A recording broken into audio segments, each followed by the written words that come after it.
on Veterans Day to honor our veterans, and not just the sacrifices and contributions of our veterans, but truly their family members as well. We are happy to have you all here this evening.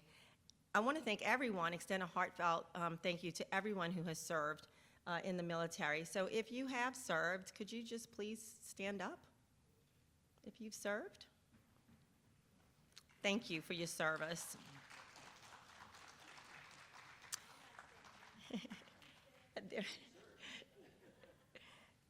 So Veterans Day is not just a tradition, it really is an essential part of making sure that we translate to future generations the value of history. So this evening we're thrilled to have Bill Hyland with us this evening, and our panelists who will share their insight, some very intimate and raw perspectives, so that tonight it's a living history. So it's a very special installment, and we didn't want to just say thank you to our veterans. As we settle in this evening, I invite you after the panel to meet outside for a very special gratitude to all of our veterans. Without further ado, I will turn it over to Mr. Bill Hyland. Thank you, Tina. And it's so nice to be here. You know, the parish of St. Bernard exists because of the military, a military heritage. The Canary Islanders, the vast majority of Acadians or Cajuns, people from the mainland of Spain, were all settled in Louisiana by the Spanish crown in order to develop Louisiana as a barrier to British colonial expansion. And they actually fought in the Galvez expedition during the American Revolution. They fought in the War of 1812, Mexican-American War, the American Civil War, World War I, the Spanish-American War, you name it, World War II. So tonight we will hear from Hilton Pro and some comrades of his. And let me say that Hilton is a wonderful man. He has worked very, very long and tirelessly to promote historic resources in St. Bernard, particularly our St. Bernard Cemetery, which has veterans of every war from the American Revolution to the present interred. So it's very interesting. Hilton Pro was drafted into the Army in 1969 and reported to Fort Polk for infantry training. Upon completion of his training, he was assigned to the 9th Infantry Division in Vietnam. While serving in the 9th Infantry Division, he participated in the Cambodian invasion. He then transferred to the 101st Airborne Division, where he completed his Vietnam tour. After Vietnam, he completed his Army career at Fort Polk. While in Vietnam, he earned the rank of sergeant and received numerous awards, which include the Combat Infantry Badge, 2 Bronze Stars, the Air Medal, and the Army Commendation Medal with oak leaf clusters. So now it's my pleasure to call on Hilton, and he is going to explain to you his panel. And we're going to let this microphone go loose so that he can pass it around, and then I'll be around when you have questions, because thank you, after he has finished and after these gentlemen have finished explaining to you in overview their experiences, then we want to take questions from the audience. Hilton, thank you. Thank you, Bill. Thank you, Nunez. We appreciate y'all inviting us. We're glad to be here tonight. We're going to be very informal. We're going to touch on, first of all, just some different things about the Vietnam War in general, and then more or less personal experiences. So let me just read a couple of facts off to you. And I want to compare this to World War II, and not taking anything away from World War II. That's not the idea. It's just to get some general comparisons. The average combat veteran in World War II, in the 4-year tour that they served, they saw approximately 40 days of duty. And in Vietnam, a combat veteran saw 240 days of duty in 1 year. And that was due to the hurricanes, the helicopters. You know, they picked us up 3 or 4 times a day. Wherever there was conflict, that's where we went. They'd pick us up, drop us off. We'd fight for a while. If it slowed up, they'd pick us up and drop us where the heat was. So that was a difference there. The average soldier in Vietnam was 19, where it was 26 in World War II. In World War II, there was defined front lines. They basically went in, took a city, retreated, took a break. But in Vietnam, there was no front lines. It was pretty much, we just fought to fight. We didn't fight to hold any territory. That was the sad part. You know, there was no common ground. Okay. Another thing was, in World War II, they were fighting a defined enemy. In Vietnam, it was a little different. And I can tell you from both ends of the stick, because when I first went, I was with the 9th Infantry, which was down in the Delta. And the enemy we fought there was the VC. They pretty much didn't have any uniforms. They wore bathing suits or whatever. They used whatever rifles or booby traps or whatever they could get their hands on. But then when I moved up north to the 101st, it was an entirely different ball game. We fought a hardcore enemy who was being supplied by China. They had uniforms and had more equipment than basically what we had. So when you talk to different veterans, you'll hear different perspectives. Because the guy who was down south, it's entirely different than up north, entirely different at all. They may have seen things that the person down south didn't see. And it wasn't that it didn't happen, it was there. Vietnam was actually the longest war, 1954 to 1975. Went on a long time, too long. There was a rumor that all the troops in Vietnam were drafted, and that's not true. 2/3 of the troops were volunteers in Vietnam. There was actually 500,000 troops in the peak of Vietnam, which was 1968, 500,000 troops. And I look for some statistics on troops from St. Bernard Parish, and it's really not broke down like that. And there was 3 veterans that I know, and there's possibly more, but I couldn't find anything else. Kenny Brown, Duncan McFetters, and Michael Passafume were killed in Vietnam from St. Bernard Parish. And where the statistics go bad is because a lot of people, even though they were from St. Bernard Parish, they went into service out of the custom house, and they were actually registered from New Orleans. So there's really not a lot of records as far as that goes. There was approximately 58,169 deaths, names on the wall from Vietnam. 350,000 casualties. And that's casualties in Vietnam. That's not casualties. We're talking about people. We lost 4 chapter members this year due to Agent Orange cancers. The biggest thing in Vietnam was the booby traps. In Vietnam, there was 200 miles of tunnels. And that's how they really tricked us. They would pop out of the tunnels, fight, and pop back into tunnels, and they were gone. And we always said that. We fight in ghost. And that was the reason why. They used a lot of booby traps. They tried to pretty much just take us out of commission with booby traps.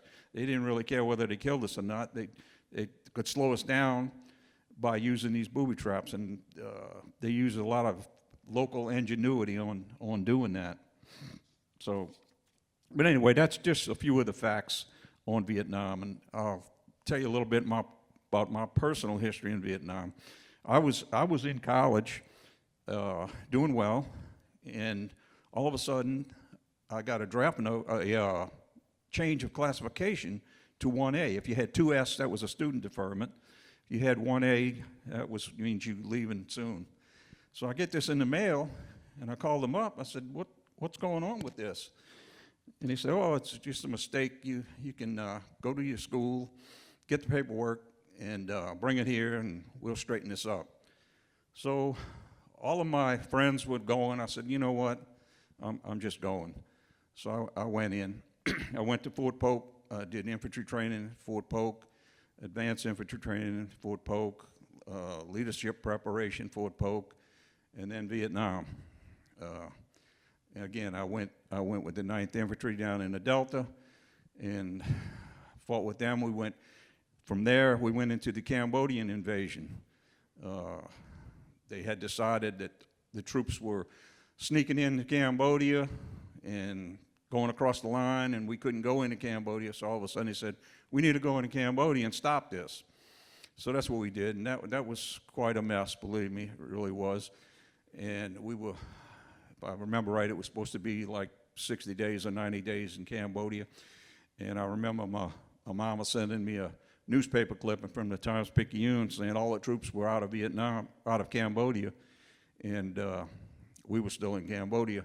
And I remember they came in, and they flew in choppers and threw out some boxes with some uniforms, fatigues. And all of our fatigues used to say U.S. Army. Well, these were unmarked totally, and all the choppers I remember that came in, all the markings were sprayed over on them, so we were there for quite a while after the allotted time. So anyway, after that, I was lucky enough to go up north to the 101st Airborne and follow the monsoon. The monsoon is the rain season there. And you think it rains here. No, you haven't seen any rain. It rains hard there. And the rain moves south to north, so I was lucky to make 2 monsoons. And so then when I got to the 101st, I was really a different, entirely different war. Jungle terrain. Down south was pretty much like around here. If you hunt, you go out in the marsh around here, you're in the mud, you know, you stuck up in the mud to your waist, whatever. Up north, entirely different terrain, thick jungles. To move from here to the back wall, it might take you a half a day. That's how thick some of the jungle is. But I was lucky, very much lucky to get out of Vietnam. I feel blessed. And so when I came back for a while, and I didn't get spit on like some people. Some of these guys will tell you that they experienced that, and a lot of guys did. I didn't experience that. The only really experience I had when I came back, I flew into Oakland, California, and we came in late at night, and I'll never forget, we hopped in this cab. It was 3 or 4 of us to go to the airport across the bridge, the Golden Gate Bridge. And I remember looking down at the tires on this guy's car, the cab driver. And the tires were all, the cords were showing on the tires. And I'm like, man, and then it's like midnight. He's crossing the Golden Gate Bridge. He's going about 100 miles an hour. And I'm thinking, I made it through Vietnam. Now I'm going to die on the Golden Gate Bridge. This guy's getting a blowout. You know, it's, oh, gee. Well, I'll never forget that, you know. So then we get to the airport, and the guy tells us, well, the plane's leaving the next morning. He says, just fly military standby, which was the cheapest rate, you know, when nobody had any money. So, okay. So the next morning when the plane takes off, we go to get in line, and they said, no, the plane's overbooked. So they start calling student standbys. Well, they put student standbys in front of military. And it's like, wait a minute. I just fought for my country, and now I got to wait for these hippies to get on, you know, it's like, wow. But that was my really only experience with that. So years passed by, and when I came back home, pretty much forgot about Vietnam. You know, nobody talked about it. Nobody said, hey, man, good job, or whatever, nothing like that. And several years down the line, Vietnam Veterans of America started chapters, and we formed a chapter in New Orleans, and there were so many veterans from St. Bernard Parish, we decided to form the chapter here. And that was, I think next year we'll be here 35 years in the parish. So that was my general experience with Vietnam. And I'm gonna pass it on to a couple of these guys and let them tell you a little bit, and then we'll answer some questions. Ted, you wanna come on up? I'll see if I can work this slide thing and get his slide up there.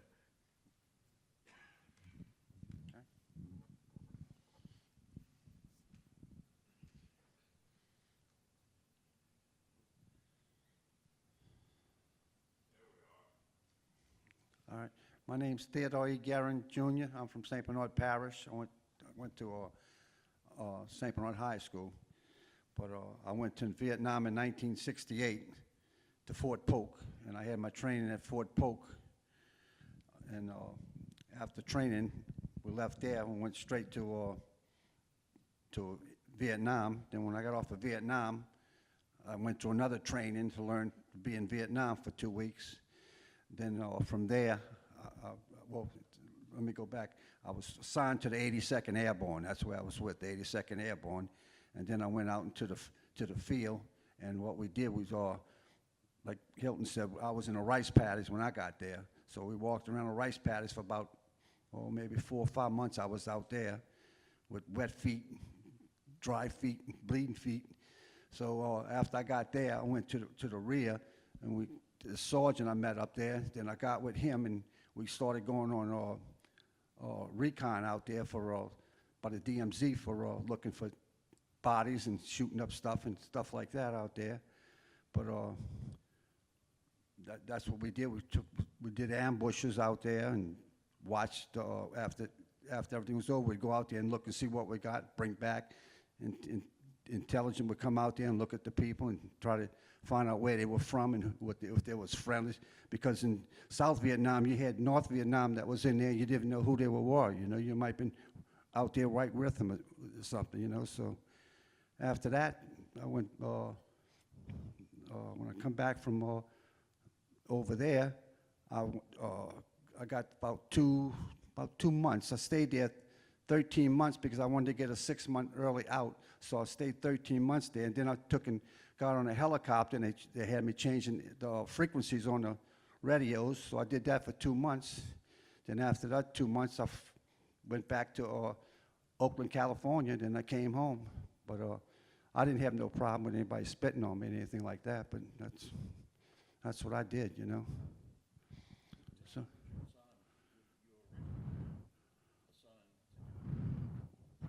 What assigned it? Weren't you originally not assigned to be an infantryman? Oh no! When I was assigned, they told me I was going to climb telephone poles and change wires and all that. That's what I went to school for. And when I got there, they told me, you know, forget everything you learned over there, and that's went straight into infantry. And that's how I got out into the field out in there. But you see some sights out there. I mean, I've seen a lot of stuff I wouldn't want to see, but I had to be there. But I just made the best of it and tried to come home like everybody else, you know. And that was it. Did you go back? No, I don't think I'd go back. Would you do it again? Well, if I had to do it again, yes, I'd go. You know, I mean, I'd learn a little bit better than what I did over there. But yeah, I'd go back if I had to go back. Yes, you know, because. I didn't mean for a visit, because a lot of people go back for visits. No. Well, I'd visit Vietnam because they had some nice stuff when I was there in Saigon. It was a lot different now when I see it on TV. But when I was there, it was all busted up and it was bombed a good bit and all that. But now it looks real nice over there now. I mean, I would go back and visit, yes, you know. So. I would. I feel lucky enough to get out once. No. Oh yeah, it's very beautiful. You know, and when I was over there in the field, we seen a lot of kids that didn't have families and stuff. You know, they were infants. You know, they didn't have nowhere to live or nothing. So this girl used to come there with them and bring them by us and all that. We'd give them candy and give them stuff and like that, all that.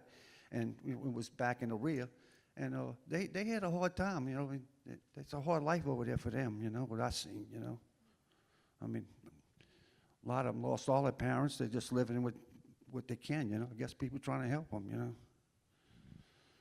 That's it. Thank you.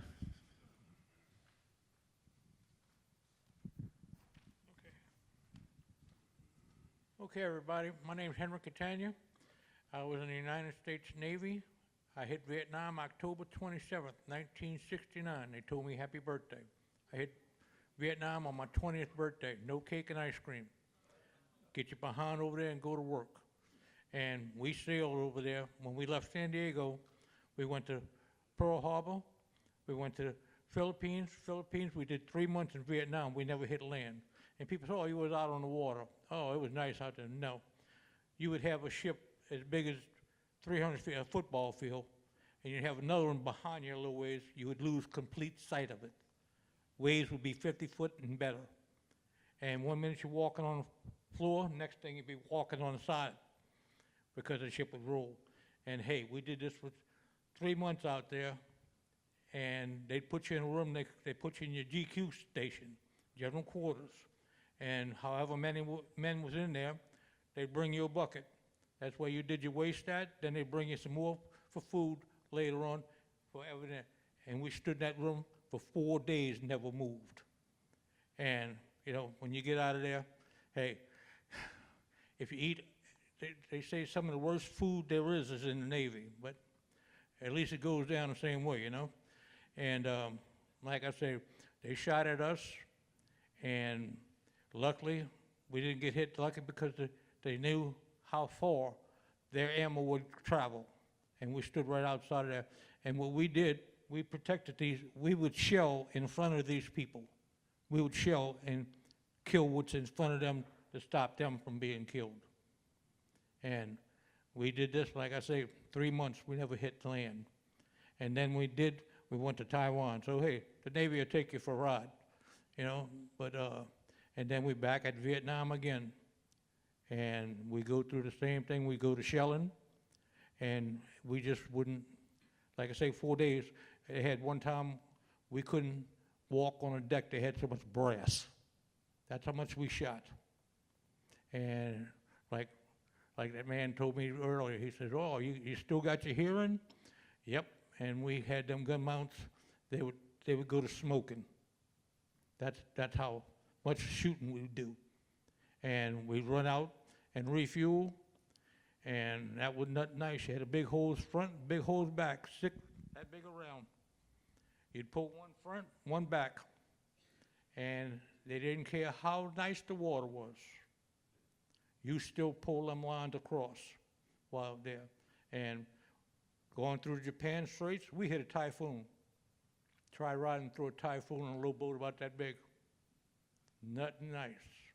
So we didn't have it, I didn't see what they seen, but, you know, they didn't see what we did out there. But we protected them as much as we could. They'd send in help, what they needed us to do, and we'd bombard it.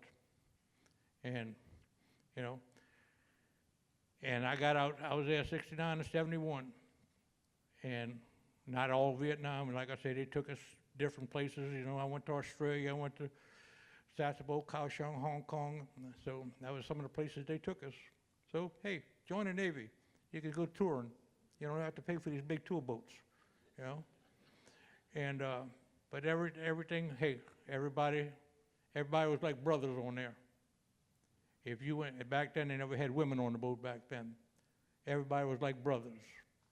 If you went on a beach and got in trouble, if you yelled out the window, hey, the cadets in a fight, guys say, I'm coming. We would take care of one another like brothers. So, and I got out of there and come on home because I got out a little bit earlier than normal because my daddy had a meat market and he took sick and I had to come home and run the meat market. So I got a little early, but I signed up for 4 years. In the Navy, you don't get drafted. I signed up.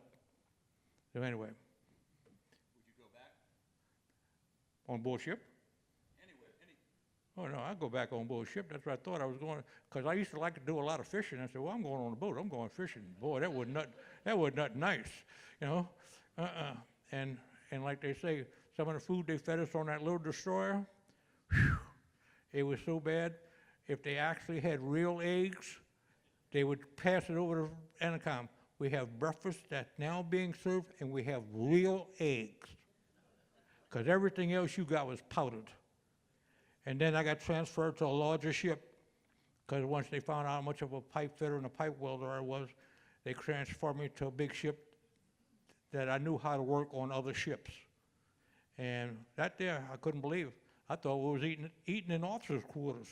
The food was so good, you know. It was different. But yeah, no, I'd go back if it so needs so. I would go back, you know, because hey, and just like some of the people that are here, our younger generation is our next America. Y'all going to make what's going to happen. You know, us old buzzards like us, hey, we just going to ride it out. You know, so y'all all take care, and I hope y'all all do good.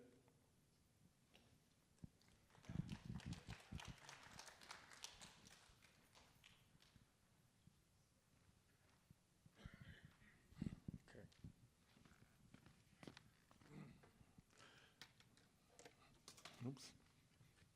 All right. Thank you all for having us here tonight. Really appreciate it. You know, I'm going to talk a little bit. You know, hope I can get everything out okay. You know, pretty much the same. You know, got drafted in 1968. Went to Fort Polk infantry training. Got hurt in infantry training. Got convalescent, whatever, for a while. Then got to Fort Stewart, Georgia, with the mechanized. They had a lot of mechanized infantry there, where I became a mechanized infantry mechanic, and stayed there for a while. Got my orders to go to Nam in 69, I think. I don't know, 68, 69, you know. But anyway, got over there, got into Delta, not too far from where Hilton was, around Dongtam and Vin Long and that area, right off the Macron Delta. A lot of Navy PBRs and stuff like that. Very little mechanized infantry or anything. It was more in the Delta, a lot of rice paddies. And but anyway, stayed there, ran shotgun on convoys, but and stuff like that, and whatever I had to do, you know, over there. They moved us around a lot, you know, and but anyway, met my wife in R&R for Hawaii, and believe it or not, we went to R&R in Hawaii, and during a hurricane, wound up doing R&R, you know, brought it all the way from Louisiana, and but I wanted to talk a little bit about the problems when I got home, you know, and which, you know, when you're in Nam like that, you know, it's going to be gravy when you get out of here, you know, just can't wait to get out of here. You hated everything, you know, hated everything, you know, and so you get out and you come home, and then something, the human mind is strange, something happens, you know. I had relatives and stuff that never knew I was in Nam, never even, you know, where you been, you know, I haven't seen you in a while, you know, and everything was, you know, it was like it didn't happen, you know. And then what happened is I started feeling like I started isolating myself. I started isolating myself from people, and I couldn't relate to people, and I couldn't relate to people, and I'm losing my thought right now. I couldn't relate to people, and so anyway, I started thinking that my family, you know, these people, my relatives, these people here in the United States, they're not my family. You know, my family's still back in Nam, you know. And I started thinking about the people I had to leave, the people I left over there. I came out of E5, so I was a sergeant, you know. So anyway, so I closed up on that, you know, and it's kind of hard to explain. So anyway, I was lucky enough to meet a person who was helping Vietnam veterans. You know, I wouldn't go to the VA. I hated, you know. So anyway, I didn't at that time. So anyway, I met this person who was, I'm an artist. I met this person who was an artist. He was also a Methodist minister, and he was also chief art therapist at the mental health place in DePaul's Mental Health Hospital. And he was there, and he was also an artist, you know, and he was, but anyway, I got hooked up with him through a couple of other veterans, you know, and he really helped us out, you know, working through these things with art, you know, art therapy, you know. So that really made a big changing my life. And I worked with him. He was a lot. I was 20, 21, and he was 70 or something like that. But he worked with a lot of veterans and stuff like that. So we worked through a lot of stuff, expressing emotions and stuff through art, you know. And he was also a Jungian psychologist. I don't know if you ever heard of Carl Jung, Swift's psychotherapist. But anyway, he helped a lot. He had a lot of door gunners and a lot of infantrymen that was in his classes and stuff like that, you know. But and he helped us out a lot, you know. But that's pretty much about it, you know. You know, I'm still an artist, and two things. You know, I always was kind of a savior for me, but also, you know, my Lord and Savior Jesus Christ was who's my savior now, you know. But art did help me out and save me with all the problems that I did have, you know. So here I am, you know. That's it, you know. Proudly served? What's that? You proudly served? You would go back? No. No? Would I probably serve? I wouldn't want to go back to Nam, though, you know. Would you serve your country again? Oh, yes, yes, especially if it involved my family, you know. If it involved my family, I would, you know. All right. Okay. Okay.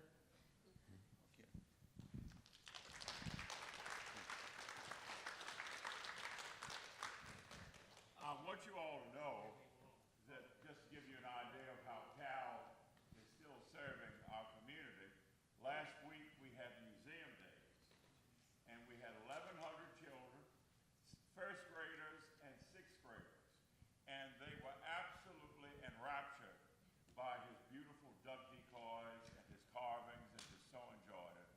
And I can't thank all of you enough for sharing these very intense feelings with us, because it was a great sacrifice that each and every one of you made to serve this country, and it's our pleasure and privilege to recognize that tonight.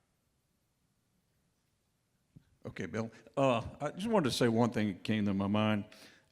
When I first got in Vietnam, when I went to a replacement area where they gave you your assignment, it was actually like a big tent. And it was the same tent that you came to when you were leaving to get your flight out of country.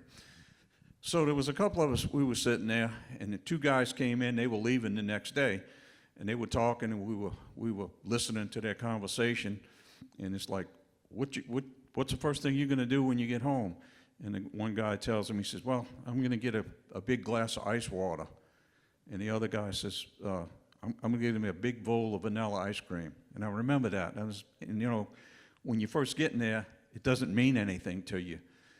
And when you're on the other end coming home, you realize what that meant. You know, you went a year without things, and things mean a lot more to you than when you went in, believe me, they do. You know, it's quite a sacrifice. We lived in the field 24 hours a day.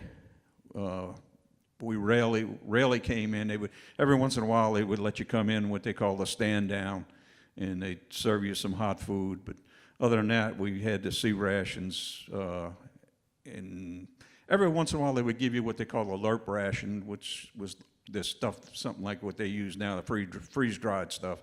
But pretty much it was still sea rations, and it really wasn't good, I gotta tell you. And you know, you look at it, all of us now, and you say, these old guys were protecting the country, but we were all in pretty good shape back then. You know, we really were. So anyway, we'd like to open it up for some questions. You know, if anybody has anything, we'd be more than happy to answer them. If you'll hand me the microphone, I'll bring the microphone over there. Thank you. This fellow back here. Then we'll get you. We're not going to ignore you. Here we go. Thank you. Thank you for your service. I was wondering, did you guys have a lot of hand-to-hand combat like there was in World War II? Wait for me to bring this back up to the stage. See, I'll get some exercise tonight. Here we go, Hilton. As far as hand-to-hand combat, I didn't see any. It was a lot of gunfighting, but nothing. Seeking highs, what we had, we never had no hand-to-hand combat. I never even seen it out there, because they told you, when I got to Vietnam, they said, anything you learn in training, you forget it because you'll be dead, you know? That's what they told me when I went there. But everything we had to go find them, or it was out there. They were, at nighttime, they'd haul stuff, and we'd have to shoot their rep when we see them. But I really never had nothing, no combat face-to-face with any Vietnamese, me, personally, you know? I don't know if you've seen any, well, probably seen some of these movies out there, and to me, the one that was most realistic was Hamburger Hill, because that was the outfit I was in the 101st, was Hamburger Hill. I wasn't in the one that you see the movie, but that movie is realistic, 100% realistic. I was on that mountain. After that episode, we went in on another episode on Hamburger Hill, which was named by one of the veterans because of the amount of blood that was sacrificed on that. And when you did your tour of duty in Vietnam, if you had less than 120 days left in the service, you would get out of the service. I had 140 days, I think, and you could extend. In other words, I could extend and stay there 20 more days and then get out of the military. Well, we were going back into A Shaw Valley, which is Hamburger Hill, and I said, there's no way, I'm going back stateside. And they wound up sending me to Fort Polk, and I was NCO in charge of the reception station there. And I said, well, if they would leave me here, I'd stay in the Army forever, because it was great. So. Thank you. Now we have this gentleman.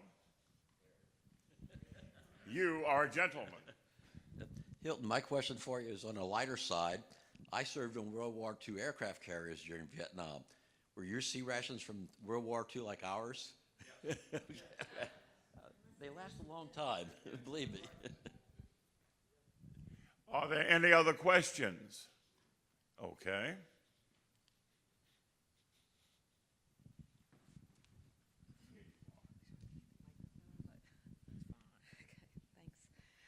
Hi, y'all. Thank you for being here. Thank you for your service. I have a couple of questions, actually. The first one is for Hilton, Mr. Prue, is it? Okay, Mr. Pro. You had said in your intro when you were talking to us about your decision to go over there rather than stay in school, and you kind of just went right over it. I kind of was a bit more curious about why you made that decision to go ahead and say, okay, I'm going, rather than staying in school. And, you know, if you are okay with it or if you regret it to this day.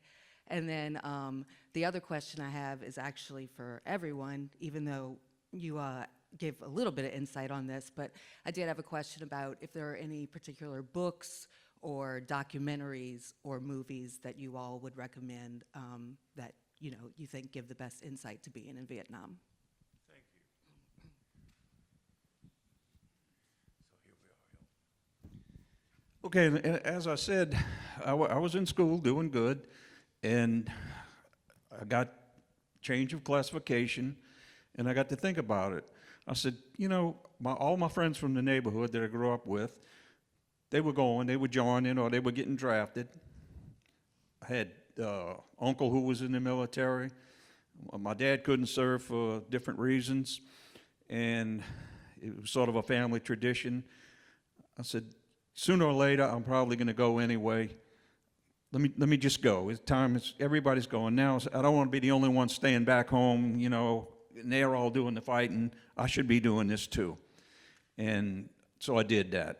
And I don't regret that at all, because to me, it made me a much better person. I grew up a lot faster. I mean, you go from hanging out on the streets having fun to having to do things that you shouldn't even have to do, you know. So you grow up fast. You grow up fast or you're not going to make it. So to me, it made me a much better person. And the good part about it is when I came home, the Army paid for my education. So all in all, I'm happy with it. I'm proud of it. You guys want to make some comments? You had anything y'all wanted to know? That answer your question?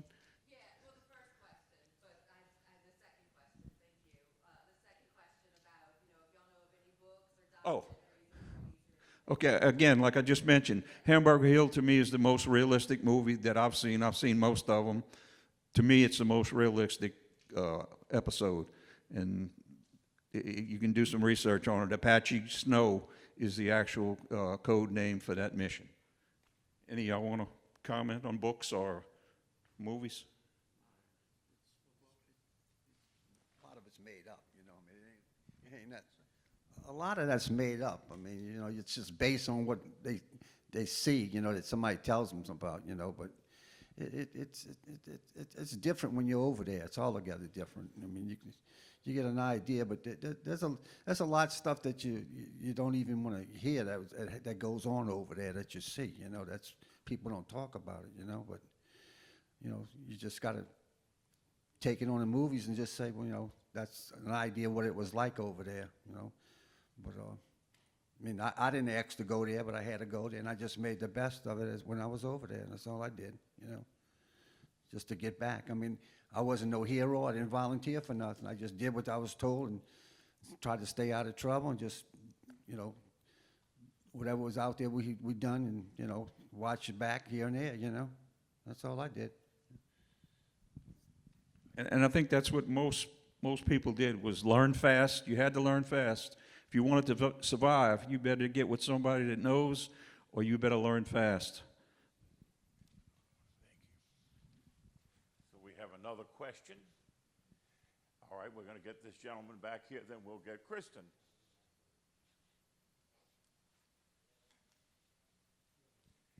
You don't want to ask? Okay. Well, now we'll get Kristen, our DAR person. Thanks, Phil. This isn't so much a question, but I wanted to let you know, I went to Washington, D.C. this summer with DAR Continental Congress, Daughters of the American Revolution, and Hattie McElroy and I took a nighttime tour to the various monuments. I had not been to the wall since, I guess about 1985. And I did find Duncan's name, Duncan McFetters. He was a very good friend of my cousin, Charlie Robertson. They were on the football team together, Chalmette Owls. And the tour guide gave me a link, and you can now go on to the link and make comments, thank veterans thank them for their services. And it really touched me because people still remember Duncan. There are comments, obviously some of them are people who did not know him, but somehow knew he was from here and left comments. So you can go onto the wall site. And the thing that happened while I was there was a woman probably in her late 30s, and she had brought her young children to the wall, and they saw me stroking Duncan's name. And so I told them about Duncan, and she encouraged her children, and they were young. They were like 7, 8 years old. And she said, this is something you need to know that happened in our country. And it made me feel so good that people were still recognizing what Vietnam did to our society, what it did to the men who participated in it, and what it did to the families of those who did not come back. So I found that very encouraging, and I just wanted to let y'all know that people are still remembering, and they are still grateful. So thank you very much.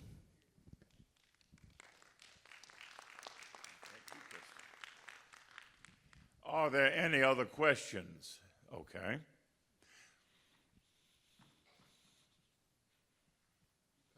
gonna get you. How did you feel when you heard that the United States is putting an aircraft carrier in Vietnam again? I'll bring this right up to you.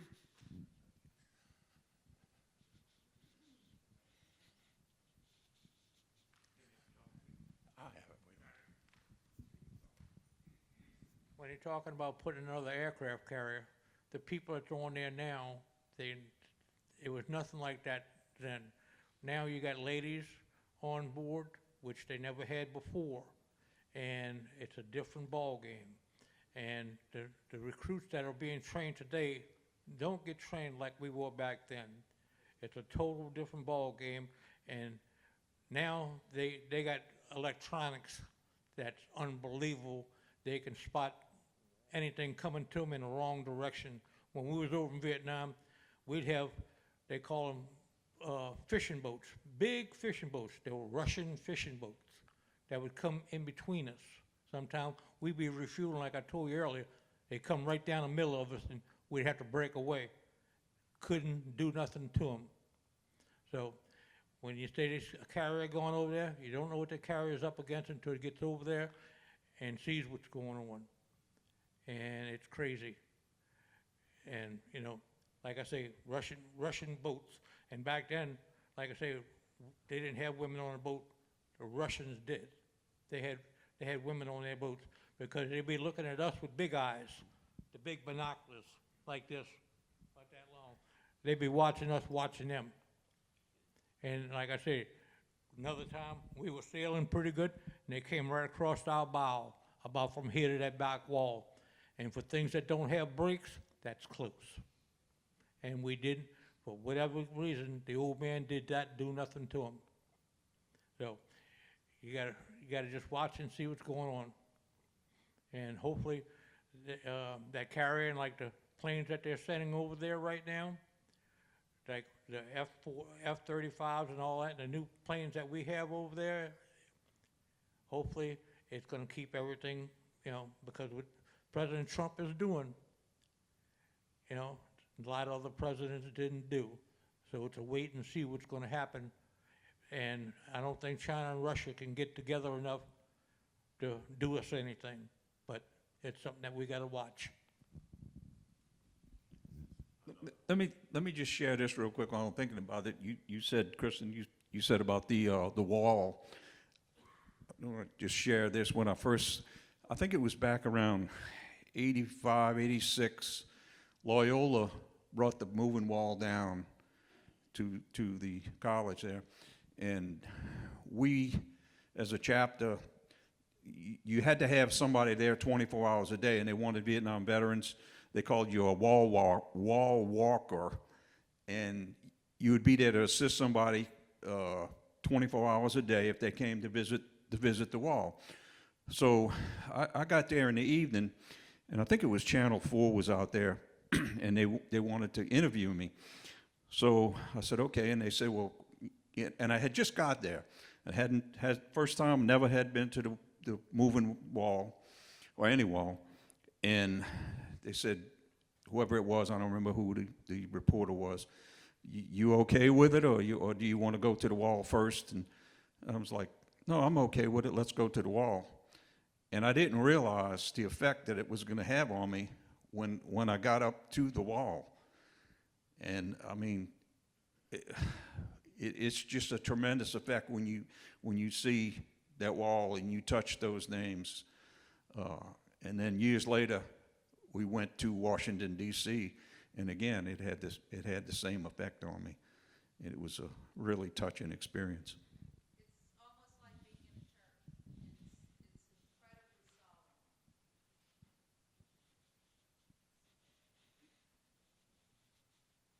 solemn. Well, I'm making my way.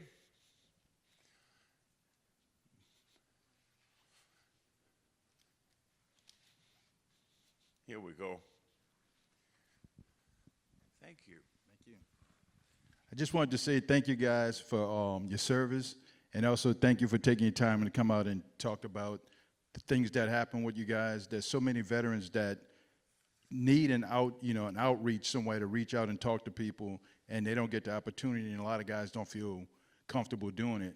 But I think it's great that you guys get out here, because one of the things with being a veteran is, you know, it's heartbreaking when you hear one of your comrades or one of your brothers in arms, you know, they commit suicide or do things, and a lot of times they look for help, but they don't get the help they need, and they end up, you know, doing things that if they would only talk to somebody about it, you know, maybe it could have been resolved, or they could have found some avenue to travel, you know, to make things a lot easier on themselves. So I just want to say I appreciate you guys coming out and talk about your experiences, and thank you for your service.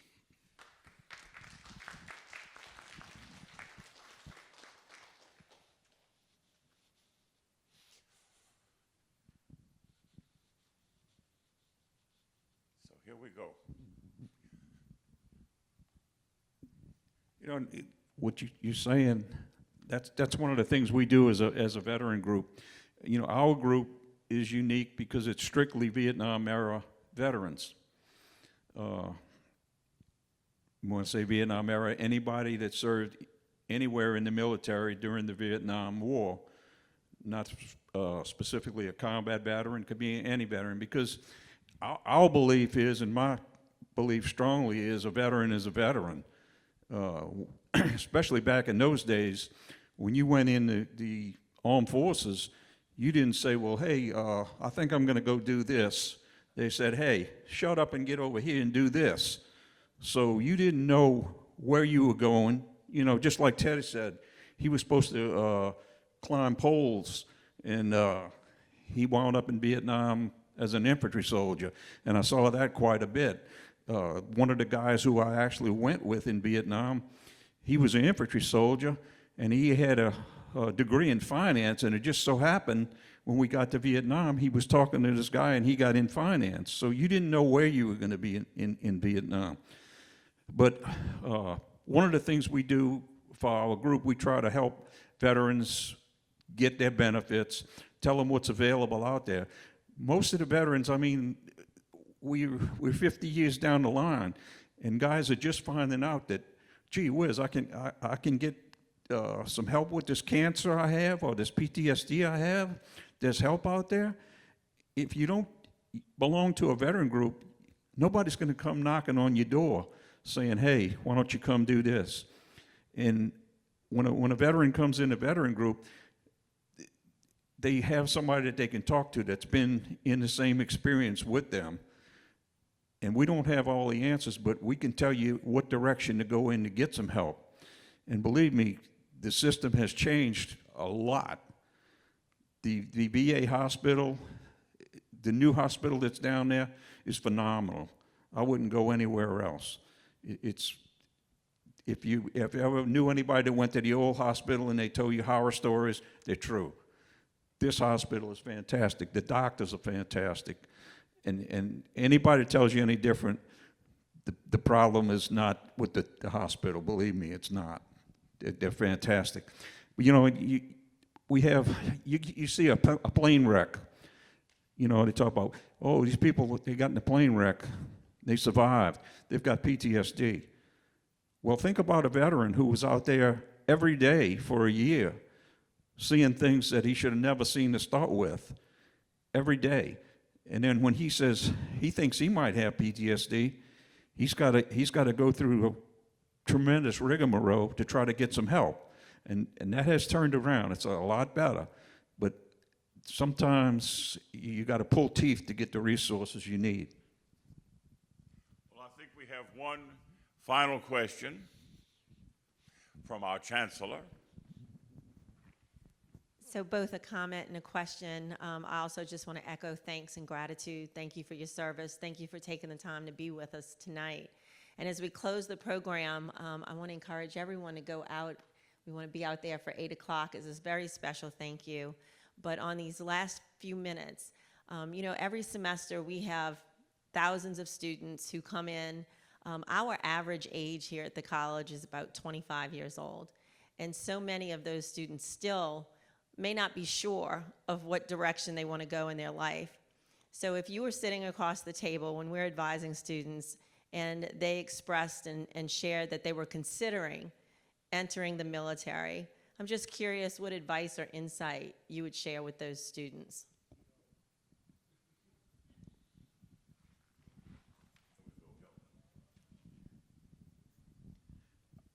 I personally think it may not be for everybody, but in the back of my mind, I say it probably should be for everybody because it helps you grow up. I mean, let's face it, no matter what. And I sort of think, looking back, that's when the country started going the wrong way, when they abolished the draft. Not that everybody, I'm not hoping anybody goes to war or anything like that, but no matter what your physical condition is, you can do something for this country. So, and you can learn something. You can get in the military, get a lot of experience, a lot more experience than you can by going to a class and learning something. And when you come out, you can go to a class, you can get paid for it.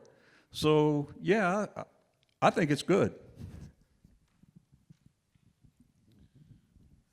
Well, in my opinion, it's good for some people, and it's good for some other people, you know. But when you're young, you do foolish things, you know. And like me, when I was 18, I used to like to drive a car fast, get tickets, get in trouble, you know. So that's how I wound up in there. If I wasn't driving crazy, I don't know if I'd have went in the service because, and then when I went in there, like Hilton says, I mean, I come out different person altogether, and you learn good. You meet people in there that's very, very intelligent. That's all over the world, you know. It's something else when you're there, you know. But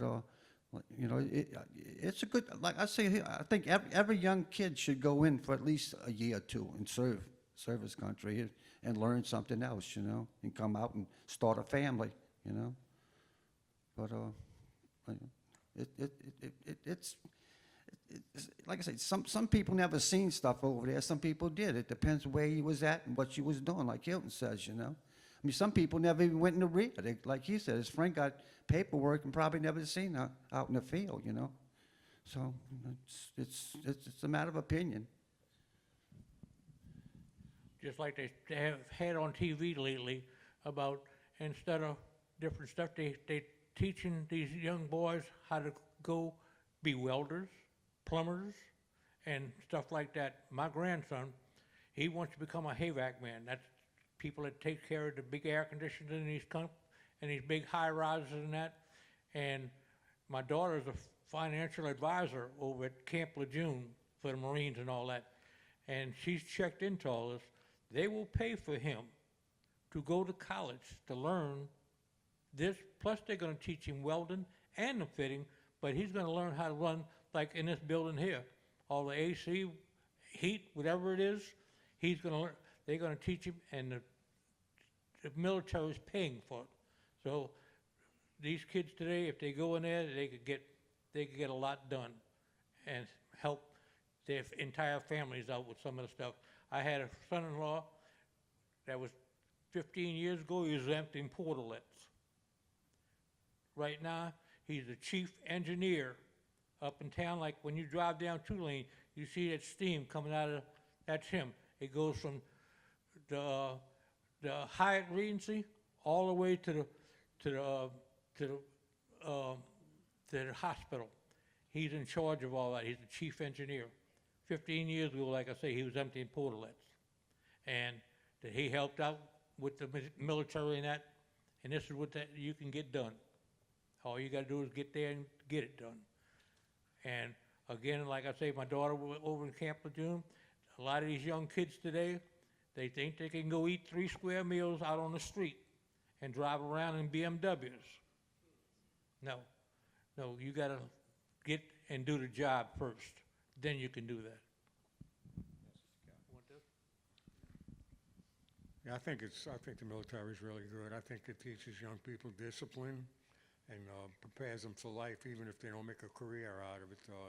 There's a lot to be said about it, you know, and I think it's good.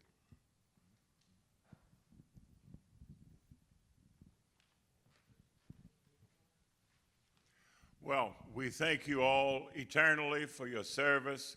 We thank you for sharing these very important observations with us tonight. And I guess now at this point, we're going to go outside and see the show, the laser show. Thank you.